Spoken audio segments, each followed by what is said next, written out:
கர்த்தருக்கு ஸ்தோத்திரம். தேவன் உங்களை ஆசீர்வதிப்பாராக. தேவனுடைய வசனம் ஏசாயா 54 வசனம் 10.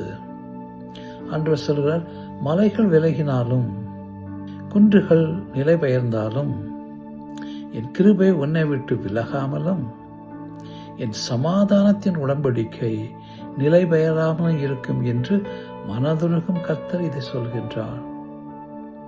அப்போ ஆண்டோடைய வார்த்தையின் பிரகாரம் அவருடைய கிருபையும் அவர் சமாதானத்தின் உடன்படிக்கையும் நம்மை விட்டு விலகாமல் இருப்பதற்கு நாம் என்ன செய்ய வேண்டும்?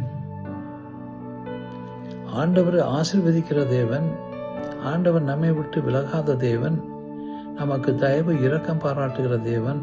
அப்படி என்றால் நாம் என்ன செய்ய வேண்டும்?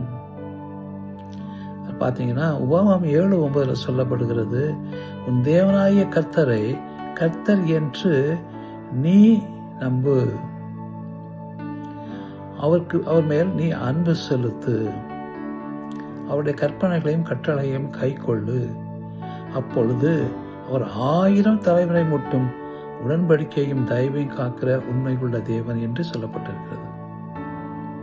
அப்ப ஆண்டவர் பாருங்க, 1000 தலைமுறைக்கு அவருடைய கிருபையும் அவருடைய உடன்படிக்கையும் காக்கும்படியாக இருப்பதற்கு நாம் என்ன செய்ய வேண்டும்?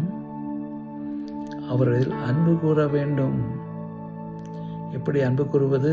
அவரது கட்டளைகளை கற்பனைகளை கை கொள்வதே தேவன் மேல் நாம் அன்பு கூறுவதாக இருக்கும்.